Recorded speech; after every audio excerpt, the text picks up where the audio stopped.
Your parents have told you this your entire life. Your relatives repeat it at every wedding, every family gathering, every time you mention you are still renting. Every real estate broker with a smiling face and a glossy brochure will say it to your face. Rent is waste. You are paying someone else's EMI. Buy a house. It is the best investment of your life. And because we hear it so many times from so many people we trust, we start to believe it. We stretch ourselves beyond our limits. We take an 80 lakh loan. We drain everything we save for years just for the down payment. We sign documents we barely understand. And we tell ourselves, this is the smart thing to do. This is growing up. This is adulting. But here is what nobody tells you. In most Indian cities today, Mumbai, Bangalore, Delhi, Pune, the math does not work in the buyer's favor. And I am going to show you exactly why, using real numbers from the Indian market right now. Let us start with the biggest lie in Indian personal finance. Everyone says rent is throwing money away. Fine. But let us talk about all the money you throw away when you buy. Take a real example. A decent 2 BHK in a good area of Bangalore, say Whitefield or HSR layout, costs around 90 lakhs today. You put down 20%, which is 18 lakhs. You take a home loan of 72 lakhs at 8.5% for 20 years. Your EMI comes to roughly 62,500 rupees every month. Now here is the question nobody asks. How much of that 62,500 is actually buying you the house? In the first year of your loan, approximately 70 to 75% of every single EMI goes straight to the bank as interest. You are not buying your house, you are paying rent to the bank. On a 62,500 EMI, only about 15 to 16,000 rupees in the first year actually reduces your loan balance. The remaining 46 to 47,000 rupees every month, gone. Forever. Never coming back. And that is just the interest. Now add what people always forget. In Maharashtra, stamp duty and registration charges are around 6 to 7% for male buyers.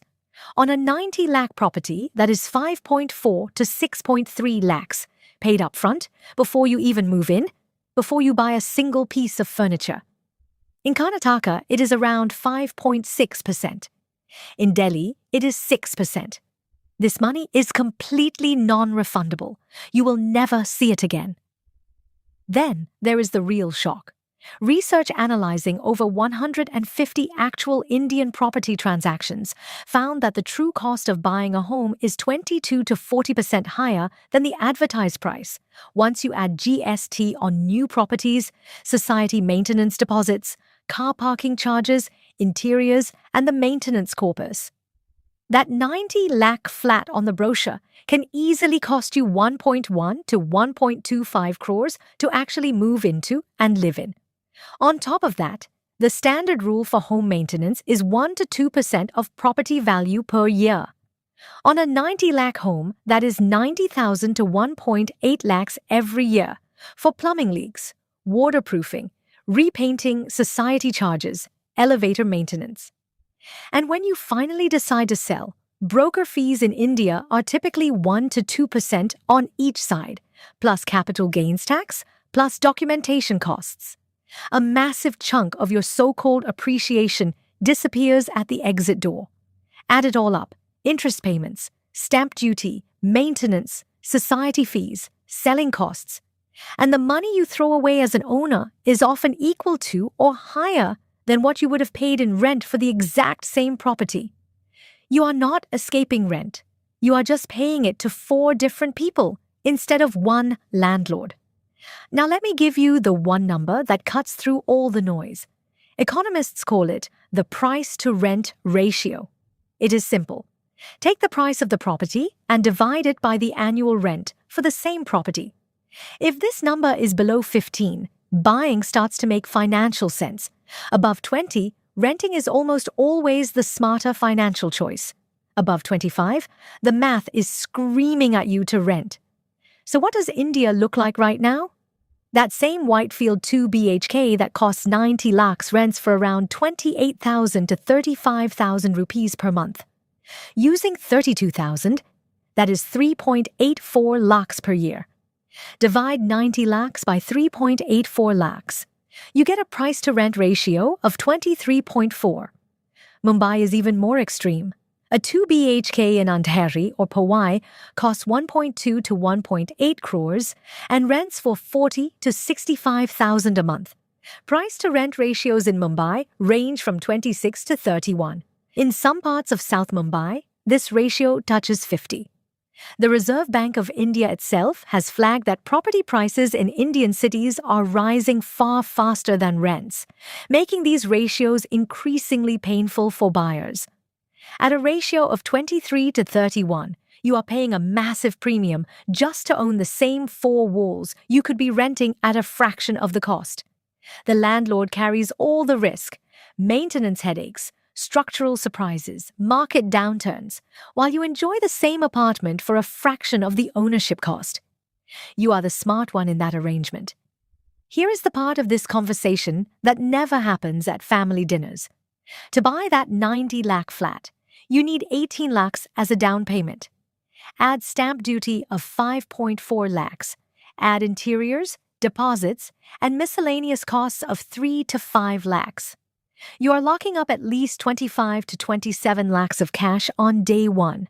That money is now trapped inside four walls. It earns nothing.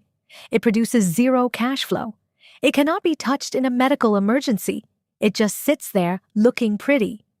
Now here is the alternative. What if you had invested that 25 lakhs as a lump sum in a Nifty 50 index fund and continued paying rent while investing the monthly difference between the EMI and your rent into more SIPs? The Nifty 50 has delivered a verified CAGR of 12.92% over the last 20 years, from 2004 to 2024. This is NSE data, not a prediction, not an assumption. At 12% compounded, 25 lakhs becomes approximately 2.4 crores in 20 years from the lump sum alone, before adding a single rupee of monthly SEP. Now compare that to the property. That 90 lakh flat growing at 7 to 9% annually. The RBI surveyed projection for Indian metros becomes roughly 3.5 to 4.7 crores in 20 years. Sounds great. But remember, you paid 27 lakhs up front, plus 62,500 EMI every month for 20 years, which totals 1.5 crores in EMI payments alone, plus maintenance, plus taxes, plus transaction costs at exit. Once you net out everything you actually spent, the financial gain from the property is far less dramatic than the headline number on the poster. The disciplined renter who invested that lump sum and the monthly difference consistently walks away with comparable wealth, with full liquidity, zero stress, and no bank calling them every time they miss a payment. Here is one more thing nobody puts in the spreadsheet. You bought a flat in Pune in 2022. It is now 2026. Your company offers you a role in Bangalore with a 30% salary hike. The renter calls the moving company, gives 1 month's notice, and takes the job. The homeowner has to find a buyer, negotiate a price, pay broker commission, clear the remaining loan, wait 3 to 6 months for the sale to close, and potentially sell at the wrong time in the market. In a slow quarter, they might even book a loss after all the transaction costs. Your house is not just an asset. It is an anchor. India's job market is moving fast. Cities are rising. Look at how Hyderabad has boomed while others stagnated. The ability to relocate freely for a better opportunity is real money. Renters have it. Homeowners sacrifice it without ever putting a price on what they gave up. Now I know what you are about to say. But Shivani, rent keeps going up. My EMI is fixed. That is true. And it is the strongest argument for buying. A fixed home loan EMI is a genuine hedge against inflation. But here is what is not fixed. Property tax, which state governments revise regularly. Society maintenance charges, which creep up every year. Home insurance premiums rising with every weather event. And the cost of repairs, labor and materials inflate just like everything else. Yes, rents went up 7 to 9% in major Indian metros in the first half of 2025. But the Nifty 50 returned 12.92% annually over 20 years. If your investments are growing faster than your rent is rising, you are winning. You use growing assets to pay growing rent, which is fundamentally different from betting your entire financial future on one illiquid property in one specific neighborhood of one specific city. I am not telling you to never buy a home. Buying makes complete sense when you are staying in the same city for at least 10 years. The price-to-rent ratio in your specific area is below 20. You have a healthy emergency fund after the down payment, and you genuinely value the stability of ownership, not because someone shamed you into it. But if you are buying because you feel embarrassed about renting at 32, or because your parents are pressuring you, or because you heard that property always goes up, please run the numbers first. Check the price-to-rent ratio in your city. Calculate what your down payment would be worth in 20 years if it was invested instead. Count the true cost of ownership, not just the EMI. In most Indian metros right now, at price-to-rent ratios of 23 to 31, the math favors renting and investing the difference. That is not an opinion. That is arithmetic. Your goal is not to own a deed. Your goal is to build wealth, freedom, and options.